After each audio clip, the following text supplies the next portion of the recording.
Do you ever play a game but something just doesn't feel right? No matter how much you try to like it, you can't put your finger on what is wrong. When it comes to real-time strategy games on console, it can often feel like something is holding it back, be it the controls feeling off or the pacing not feeling right. Often, an RTS on consoles are ported and not designed with a controller focus. But what could happen if a studio builds an RTS for the console? A game that just isn't a port?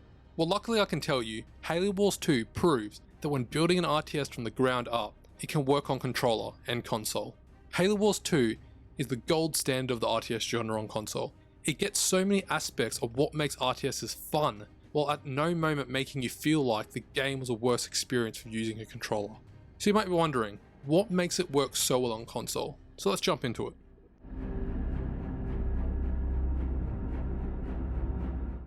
So what makes Halo Wars 2 one of the best console RTSs is its understanding between simplicity and complexity. It's one of the hardest aspects to get right on the console RTS. Many PC ports try to force the same level of micromanaging into the console version of their games. While the movement speed of a mouse makes it easy to instantly click abilities and move units, the response time required does not always translate to the controller. For consoles, it is a balancing act of knowing when to add in complexity to keep the game enjoyable, but also simplify certain elements of the game without removing the strategy part of the RTS. Halo Wars, for some players, may be too simple. However, for console, I find it excels at streamlining the core elements of RTS games to make an exceptional experience. To show you what I'm talking about when it comes to Halo Wars 2, there are three major design choices I'll be going through. So these are the leader powers, unit abilities, and buildings. So like most modern console RTSs, Halo Wars 2 uses a UI wheel to help you quickly switch between abilities and units. However, where you notice the biggest difference that Halo Wars 2 has over other console RTSs is the game's decision to simplify.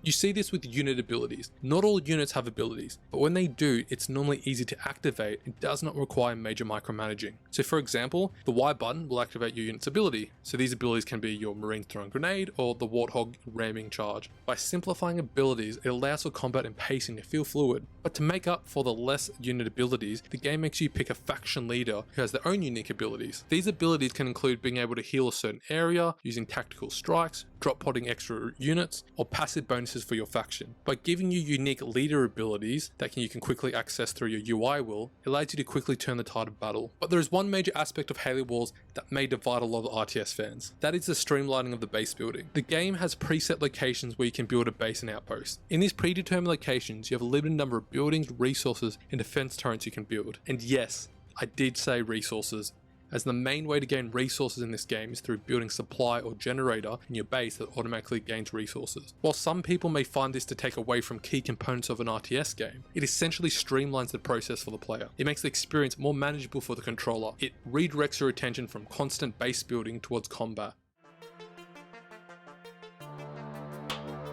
Firstly, I've played Halo Wars on and off for years. However, not being a hardcore Halo fan, I never really played the campaign.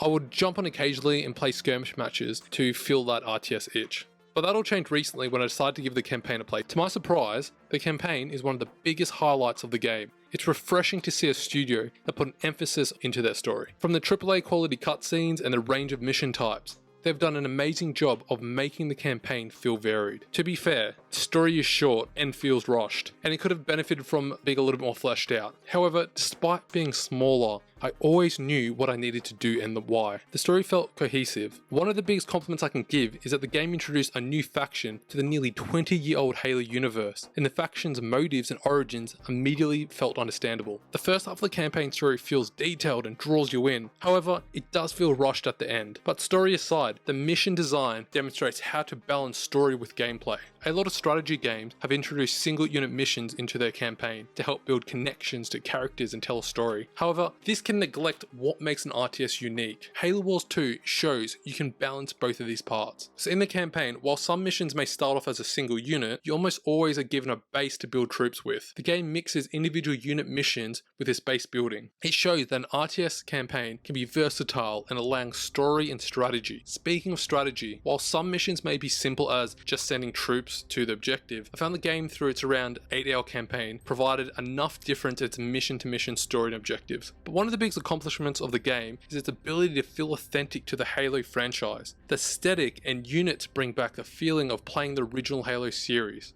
From hearing warthogs flying past or grunts running, you can't help but feel sucked into the universe. Game's little things, like seeing dropships placing buildings in your base, or the impact of drop pods smashing into enemies, add a nice little touch. It's hard for a Halo fan not to be drawn into this game, but even if you haven't played Halo before, the story has enough details to allow you to keep track of what is happening. And I think that's a really underappreciated point. Even if you're not familiar with the universe, the game feels enjoyable to play as an RTS. Other than the campaign, you have the traditional skirmish modes against AI or players, which depending on your mode actually still has some matches online. There is the Blitz mode that has you select unit cards and deploy them. It was a great concept at launch, however, it's harder to find games now. There's also the Firefight, which is like a horde mode, however that requires the paid expansion.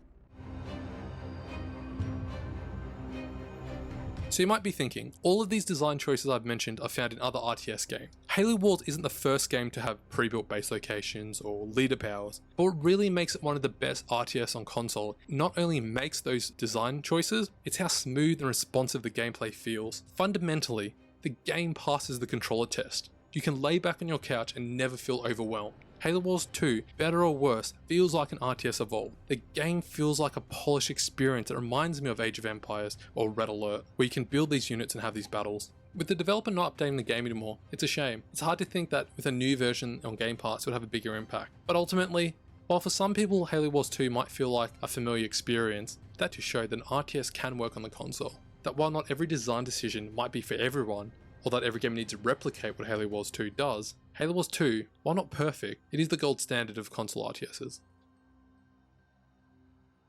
Thank you for listening. If you want to see more reviews on strategy games on the console, please click on the playlist that's coming up now, and please subscribe.